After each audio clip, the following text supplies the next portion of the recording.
المرسلين وعلى آله وأصحابه أجمعين. اللهم صل على سيدنا ومولانا محمد وعلى آل سيدنا ومولانا محمد وبارك وسلم. محبت و عقیدت کے ساتھ درود ابراہیمی پڑھ لیجیے. اللهم صل على محمد وعلى آل محمد كما صليت على إبراهيم وعلى آل إبراهيم إنك حميد مجيد. اللهم بارك على محمد وعلى آل محمد كما باركت على إبراهيم وعلى آل إبراهيم إنك حميد مجيد. مولاي صل وسلم دائما أبدا على حبيبك خير الخلق كلهم والحبيب الذي ترجى شفاعته لكل حول من الأحوال مقتحم. ماشاءاللہ محمد طاہر بھائی اور ان کے اہل خانہ نے یہ خوبصورت 11ویں شریف کی نسبت سے اور 12ویں شریف کی نسبت سے محفل سجائی ہے.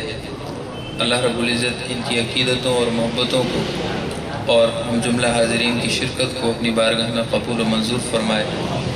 حضور سیدی الشیخ عبدالقادر جیلانی محبوب سبحانی رضی اللہ تعالی عنہ اور حضور سرور دو عالم صلی اللہ علیہ وسلم کا صدقہ اللہ رب العزت ہم سب کو دونوں جہانوں میں کامیاب فرمائے. میں صرف 10 سے 12 منٹ کا بیان آپ کے سامنے کروں گا، اس لیے آپ توجہ سے سماعت فرمائیے گا تاکہ اس مختصر سے دورانیے میں ہم بہت کچھ حاصل کر سکیں. حضور سیدنا الشیخ السمنون رحمۃ اللہ تعالی علیہ یہ اولیاء اور صلحاء میں سے ہیں، اللہ کے نیک بندوں میں سے ہیں. تو یہ بیت اللہ شریف کا طواف کر رہے تھے. دوران طواف کسی کی ان پر نظر پڑی تو اسے بڑی حیرت ہوئی کہ اللہ تعالیٰ نے آپ کو کتنا بڑا رتبہ دیا ہے اور کتنا بڑا مرتبہ عطا فرمایا ہے کہ آپ کو اپنا ولی بنایا ہے. تو وہ شخص آپ کے قریب ہوا اور عرض کرنے لگا کہ حضور اللہ نے آپ کو اتنا اپنے قریب کیا ہے، آپ اللہ کے نیک بندے ہیں، اللہ کے ولی ہیں اور آپ کی کوئی دعا رد نہیں جاتی، آپ مقبول خدا ہیں. تو میں آپ کو اس اللہ کا واسطہ دے کر یہ سوال کرتا ہوں کہ جس اللہ کے حضور آپ کھڑے ہیں، اس کے دربار میں ہیں، بیت اللہ شریف میں ہیں، اس کے گھر میں ہیں، میں اس بارگاہ الہی میں کھڑے ہونے کا آپ کو وسیلہ پیش کر کے آپ سے درخواست کرتا ہوں کہ آپ اللہ کے ولی کیسے بنیں، آپ کو اللہ تعالیٰ کی قربت کیسے ملے. تو سیدنا سمنون رحمۃ اللہ تعالی علیہ نے جب یہ جملہ سنا کہ میں تمہیں اس اللہ کا واسطہ دیتا ہوں جس کے سامنے تم کھڑے ہو، اللہ کے حضور کھڑے ہونے کا خوف ایسا طاری ہوا کہ ان کے جسم پر کپ کپی داری ہوئی اور وہ بے ہوش ہو کر زمین پر گر پڑے. یہ بارگاہ الہی میں کھڑے ہونے کا خوف تھا. سورۃ الرحمن آپ پڑھتے رہتے ہیں، اللہ تعالیٰ نے ارشاد فرمایا وَلِمَنْ خَافَ مَقَامَ رَبِّهِ جَنَّتَانِ، جو اپنے رب کے حضور کھڑے ہونے کے خوف سے، کھڑے ہونے کا خوف جس میں ہوا اور وہ ڈر گیا، اس کے لیے اس خوف کی وجہ سے فضیلت کے طور پر 2 باغ ہوں گے، اس کے لیے 2 جنتیں ہوں گی.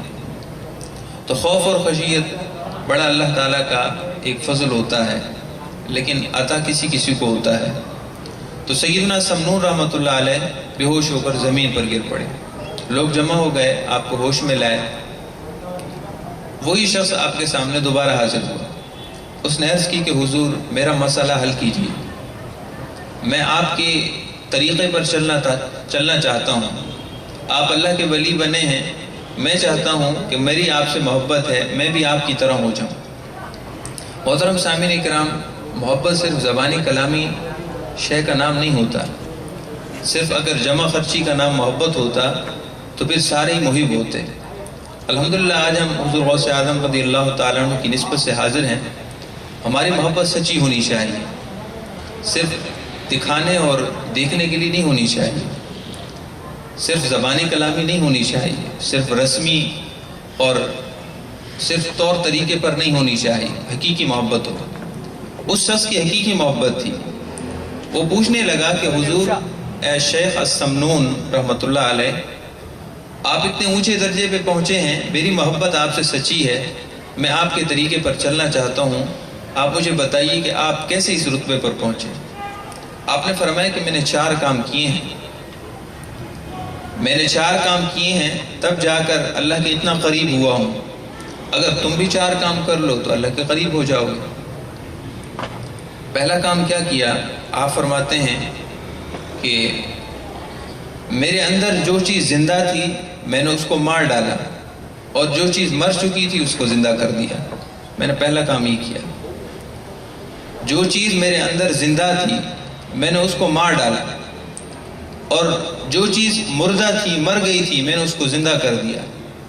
آپ کے کہنے کا مطلب یہ تھا کہ میرے اندر نفسانیت، نفسانی خواہشات وہ زندہ ہیں، میں نے ان کو مار ڈالا، ان کو ختم کر دیا، اور میرے اندر جو روحانیت مر چکی تھی میں نے اس کو زندہ کر دیا۔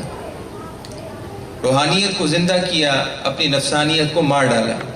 روحانیت کیا ہے؟ روحانیت نماز کے اندر خشوع و خضوع کا نام ہے۔ نفسانیت کیا ہے؟ کہ اللہ رب العزت کے حضور کھڑے ہونے کی جستجو نہ کرنا، نماز نہ پڑھنا، یہ نفسانیت ہے۔ اذان کی آواز آئے اور ہم گھر میں بیٹھے ہوں یا دوستوں کے ساتھ بیٹھے ہوں، اذان کی آواز پر ہم مسجد میں چل دیں، یہ روحانیت ہے، اور اذان سن کر پھر بھی بیٹھے رہیں، یہ نفسانیت ہے۔ روحانیت یہ ہے کہ ماں باپ اگر بلائیں اور کوئی کام کہیں تو ہم فوراً سے سر کو جھکا دیں، اور اگر ماں باپ کچھ کام کہیں یا کسی کام کا حکم دیں اور ہم سر اکڑا کر کھڑے ہو جائیں اور کہیں یہ کام ہم نہیں کرتے، تو یہ نفسانیت ہے۔ الغرض اللہ نے جن جن کاموں کا حکم دیا ہے ان کو کرنا، یہ روحانیت ہے، اور جن کاموں کا شیطان حکم دیتا ہے اور شیطان کا راستہ ہے اس پر چلنا، یہ نفسانیت ہے۔ تو وہ بزرگ فرمانے لگے میں نے پہلا کام یہ کیا کہ جو چیز زندہ تھی اس کو مار ڈالا، نفسانیت زندہ تھی میں نے اس کو ختم کر دیا، اور میرے اندر جو چیز مر گئی تھی روحانیت میں نے اس کو زندہ کیا۔ آپ نے فرمایا دوسرا کام میں نے یہ کیا کہ جو نگاہوں سے اوجھل تھی میں نے اس کو آنکھوں کے سامنے کر لیا، اور جو چیز آنکھوں کے سامنے تھی میں نے اس کو اوجھل کر دیا۔ اوجھل کا مطلب پوشیدہ اور چھپا دینا۔ جو چیز میرے سامنے ظاہر تھی، یعنی دنیا کی چیزیں ظاہر ہیں، دنیا کی عیش و عشرت ظاہر ہے، دنیا کا ظاہری سامان اور ظاہری زیب و زینت ظاہر ہے۔ آپ نے فرمایا کہ جو ظاہر تھا میں نے اس کو پیچھے ڈال دیا، پیٹھ کے پیچھے پھینک دیا، اور جو پوشیدہ تھا یعنی جو آخرت ہے اور آخرت میں جو کچھ ہونے والا ہے میں نے اس کو نگاہوں کے سامنے رکھ دیا۔ محترم سامعین کرام، ہم قبر میں ابھی نہیں پہنچے، قبر پوشیدہ ہے، نگاہوں سے اوجھل ہے، ابھی ہم قبر سے اٹھے نہیں ہیں، بعد الموت کا منظر ہم نے نہیں دیکھا کہ جب قبریں پھٹ پڑیں گی اور قبروں سے لوگ اٹھ کر میدان محشر کی طرف چلیں گے اور بدن پر کوئی کپڑا نہیں ہوگا، وہ عالم ابھی ہم نے نہیں دیکھا، وہ ہماری نگاہوں سے اوجھل ہے۔ بروز محشر جب محشر کی زمین تپ رہی ہوگی اور جسم سے پسینہ بہہ رہا ہوگا، پسینہ بھی اتنا کہ ہر شخص اپنے پسینے میں ڈبکیاں لیتا ہوگا، کسی کے ٹخنوں تک، کسی کی گردن تک، کسی کی کمر تک، وہ منظر ہم نے نہیں دیکھا، وہ پوشیدہ ہے۔ وہ بزرگ فرمانے لگے جو پوشیدہ تھا میں نے اس کو ابھی نگاہوں کے سامنے کر لیا، گویا کہ ابھی سامنے ہے۔ موت ابھی نہیں آئی، میں نے موت کو سامنے رکھ لیا۔ قبر ابھی سامنے نہیں آئی، ابھی آنے والی ہے، میں نے اس کو ایسا سمجھا جیسے ابھی قبر ہے۔ تو جو چیز پوشیدہ تھی، نگاہوں سے اوجھل تھی، میں نے اس کو سامنے کر لیا، اور جو نگاہوں کے سامنے تھی میں نے اس کو اوجھل کر دیا۔ دنیا کے ظاہری رشتے، ظاہری دوستیاں، ظاہری سارے معاملات میں نے ان کو بھلا دیا، اس لیے کہ قبر میں یہ سب ختم ہو جائے گا، نہ کوئی دوست ہوگا، نہ کوئی احباب ہوں گے۔ آپ صلی اللہ علیہ وسلم کی حدیث پاک ہے، مشہور و معروف، صحیح بخاری کی ہے۔ آپ نے فرمایا جب کسی انسان کا انتقال ہوتا ہے تو اس وقت 3 چیزیں اس کے ساتھ ہوتی ہیں، اس کے دوست، رشتہ دار، اس کے گھر والے، نمبر 2 اس کا مال، نمبر 3 اس کا عمل۔ جب اس کا انتقال ہوتا ہے، لوگ کفناتے ہیں اور قبرستان کی طرف لے جاتے ہیں تو اس کا سارا مال گھر پہ رہ جاتا ہے، کوئی ساتھ لے کے نہیں جاتا۔